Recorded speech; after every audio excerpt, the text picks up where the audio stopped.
আমি বলছি বিজেপির এই সিদ্ধান্ত, কেন্দ্রের সরকারের এই সিদ্ধান্তের বিরোধিতা নীতিগতভাবে বামপন্থীদের আগেও ছিল, এখনো আছে, ভবিষ্যতেও থাকবে। কিন্তু খুব ভয়ঙ্কর বিপজ্জনক আমাদের রাজ্যের ক্ষেত্রে যেভাবে নির্বাচনের আগে মমতা বন্দ্যোপাধ্যায় এই সিএ ইস্যুকে হাতিয়ার করে গোটা রাজ্য জুড়ে সংখ্যালঘু মানুষদের আবার ভুল বোঝাতে চেষ্টা করছেন। আমি 3টে পয়েন্ট শুধু বলি। 7 দিন আগে মুকুটমণি অধিকারী প্রধানমন্ত্রীর পাশে বসে সিএ লাগুর দাবি জানাতেন। আজকে সেই মুকুটমণি অধিকারী তৃণমূল কংগ্রেসের প্রার্থী। কোন বিরোধিতার রাজনীতি তৃণমূল কংগ্রেস করছে? এনআরসি এনপিআর সিএতে ডিটেনশন ক্যাম্পের নামে জমি এই রাজ্যে প্রথম যিনি দিয়েছিলেন তার নাম মমতা বন্দ্যোপাধ্যায়। এনআরসি এনপিআর সিএর সময় যখন বাংলা জ্বলছে তখন এই মমতা বন্দ্যোপাধ্যায় ভুবনেশ্বরে অমিত শাহর সঙ্গে এক টেবিলে লাঞ্চ করেছিলেন। আমি বলছি আসলে মমতা বন্দ্যোপাধ্যায় তো সেই লোক তার কারণ নির্বাচনের আগে সংখ্যালঘু মানুষদের বলতে হবে যে আমাদেরকে ভোটটা দাও, না হলে বিজেপি এসে যাচ্ছে, সিএ জুজু দেখানো হবে, বিজেপির ভয় দেখানো হবে। আমরা বলছি মমতা বন্দ্যোপাধ্যায় গোটা রাজ্যের সংখ্যালঘু মানুষদের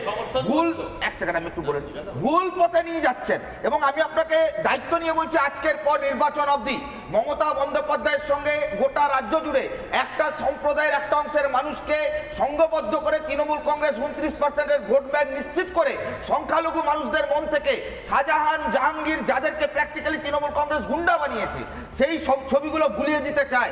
এটা বিজেপির থেকে অনেক বেশি পলিটিক্যাল ভাইলেন্স তৃণমূল কংগ্রেস। মমতার এই ছদ্মবেশী রাজনীতিকে রিজেক্ট করতে হবে। সিএ বিরোধী আন্দোলনে লড়তে হলে মমতা ভরসা নয়, বিজেপি বিরোধী লড়াই। আপনারা চান নাগরিকত্ব না পাক হিন্দুরা না ওপার বাংলা থেকে বা পাকিস্তান আফগানিস্তান থেকে যারা ধর্মের কারণে এসে তারা বিজেপি লড়াই থাকবে। এক সময় যারা মমতা বন্দ্যোপাধ্যায়কে কেন জায়গা দিচ্ছেন?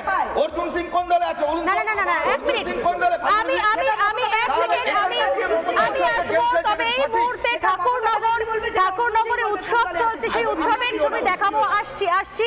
তবে তার আগে দুটো প্রশ্ন রইল। একটা হচ্ছে যে সিপিএম এর সবথেকে বড় ভোট ব্যাংক ছিল উদ্বাস্তু, আজ তারা সিএ বিরোধী কি করে হয়ে গেলেন? আর দ্বিতীয়ত মমতা বন্দ্যোপাধ্যায় কিছুক্ষণ আগে প্রেস কনফারেন্স করে বললেন যে ডিটেনশন ক্যাম্প এবং একটা কোনো পরিস্থিতি অন্যদিকে যেতে পারে বা যা হোক কিছু, তিনি প্রেস কনফারেন্স করার পরে নবান্নের তৎপরতা, এটারই বা কি সিগনিফিকেন্ট? অর্থাৎ কোথাও তো কিছু হয়নি, তাহলে এই তৎপরতার আগাম ব্যবস্থার কি অর্থ? সজলদা কি বলবেন? সিপিএম এর সবচেয়ে বড় ভোট ব্যাংক ছিল উদ্বাস্তু মানুষেরা। এখন যেহেতু সিপিএম দলটাই উদ্বাস্তুর জায়গায় গিয়ে পৌঁছেছে, ফলে তাদের আর এটা নিয়ে আলোচনা করার কোনো প্রয়োজনীয়তা নেই। এই যে মমতা ব্যানার্জি যে এখন দেখাচ্ছেন না নবান্নে তড়িঘড়ি বৈঠক আলোচনা, আমি বলছি এটা ওয়ান টাইপ অফ প্রভোকেশন। যদি আপনি শান্তি শৃঙ্খলা বজায় রাখতে চান, আগামী 2 দিন আপনি ঘরের ভেতরে থাকুন পন্টন ছাড়া। আমি বলছি যদি একমাত্র আপনার প্ররোচনায় এই যে আজকে মানুষকে ভয় পাইয়ে দিচ্ছেন, মানুষকে আতঙ্কিত করছেন, এই যে মিটিং হচ্ছে ঝামেলা হবে, এই জাতীয় কথাগুলো প্ররোচনা সৃষ্টি করছে, এগুলো ইনসিস্ট করছে মিছিল বার করার, এগুলো ইনসিস্ট করছে অশান্তি বাড়ানোর। মুখ্যমন্ত্রী মুখ বন্ধ করে থাকুন। আরো অনেকগুলো রাজ্য আছে যারা তারা কিন্তু কেউ এগুলো নিয়ে ভাবছে না। আর এখন আর কয়েকদিনের মধ্যে এমসিসি চালু হয়ে যাবে, আপনাকে কোনো দায়িত্ব নিতে হবে না। ল অ্যান্ড অর্ডার সব সেন্ট্রাল গভর্নমেন্ট বুঝে নেবে, কেউ মারপিট করবে না দাদা, কেউ মারপিট করবে না। আপনারা শুধু যেটা বললাম নবান্নে এখনই মিটিং টিটিং দেখে মানুষকে ভয় দেখিয়ে দিচ্ছেন, আতঙ্কিত করে দিচ্ছেন, মিছিল মিটিং এগুলো আতঙ্কিত করছে। এই মুহূর্তে আমরা সরাসরি চলে যাচ্ছি বিজেপির সদর দপ্তরে, সেখানে সাংবাদিক বৈঠকে বসেছেন সুমিত ভট্টাচার্য এবং শান্তনু ঠাকুর, সরাসরি সেদিকে নজর রাখছি। একটু ধর্মশালা নয় যে যখন খুশি ঢুকে পড়বেন আর সেখানে তারা চলে আসবেন, এটা কোনো ধর্মশালা নয়। তাই ভারতীয় মুসলমানদের স্বার্থে যারা এই দেশকে নাপাক বলে, এই দেশকে দারুল হার্ব যুদ্ধভূমি বলে এদেশ ছেড়ে চলে যাননি, তাদের স্বার্থে এবং ওখান থেকে আসা হিন্দু, বৌদ্ধ, জৈন, শিখ, খ্রিস্টান, পার্সি উদ্বাস্তুদের স্বার্থে আজকে সিএ এর প্রয়োজন আছে। সিএ লাগু হচ্ছে, সিএ লাগু হবে, আমাদের প্রতিশ্রুতি মতো লাগু হচ্ছে। নরেন্দ্র মোদীর গ্যারান্টি, মানে গ্যারান্টি পুরো হওয়ার, প্রতিষ্ঠা করবার গ্যারান্টি, সেই গ্যারান্টি নিয়ে আজকে হচ্ছে। এরপরে যা বলার আমাদের মাননীয় জাহাজ এবং জলপথ পরিবহন মন্ত্রী শ্রী শান্তনু ঠাকুর, যাদের প্রত্যেকটা, যারা দীর্ঘদিন ধরে আজকে এই সিএর আন্দোলন, সিএর দাবি নিয়ে মানুষের কাছে যারা পৌঁছেছেন, তাদেরও আজকে স্বপ্ন পূরণের দিন, আজকের দিন আনন্দের দিন, উচ্ছ্বাসের দিন। আজকের দিন ভারতীয় জাতীয়তাবাদকে, ভারতের আত্মপরিচয়কে উদ্বাস্তু ছাপ মাথায় না নিয়ে সব দেশবাসীর সঙ্গে সম্পৃক্ত হয়ে থাকার দিন।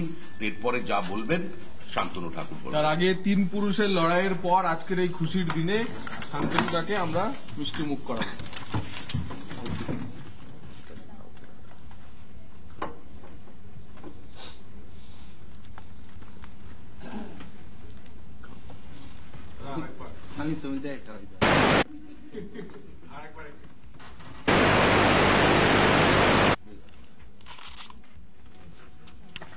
আপনাদেরও মিষ্টি মুখ করাবো আমরা।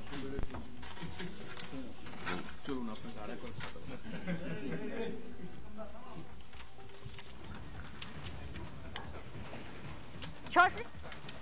রাজ্য দপ্তরের ছবি দেখলাম, সেখানে মিষ্টিমুখ চলছে, উপস্থিত রয়েছেন শান্তনু ঠাকুর, সুমি ভট্টাচার্যের পাশাপাশি আহাইটোলা ঘাটের ছবি, সেখানেও শুনবো কি ছবি। সেখানে প্রতীক্ষার অবসান আহাইটোলার ঘাটে, সেখানে উৎসবের মেজাজ চলছে আহাইটোলা ঘাটে, সেই ছবিও দেখছি। পাশাপাশি ঠাকুরনগরেও চলছে উৎসব, সেখানেও চলছে উৎসবের ছবি।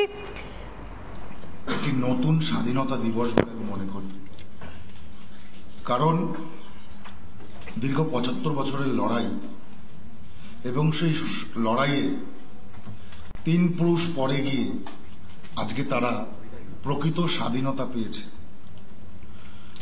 ভারত ভাগের সময় তারা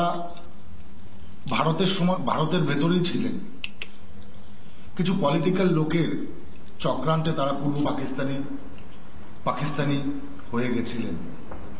তারা কিন্তু ভারতবর্ষে থাকতে চেয়েছিলেন, কিন্তু পলিটিক্যাল কনস্পিরেসির কারণে তাদেরকে সেখানেই থেকে যেতে হয়েছে। পরবর্তীতে তারা আর ভারতবর্ষের আঙিনাতে এসে উপস্থিত হতে পারে না।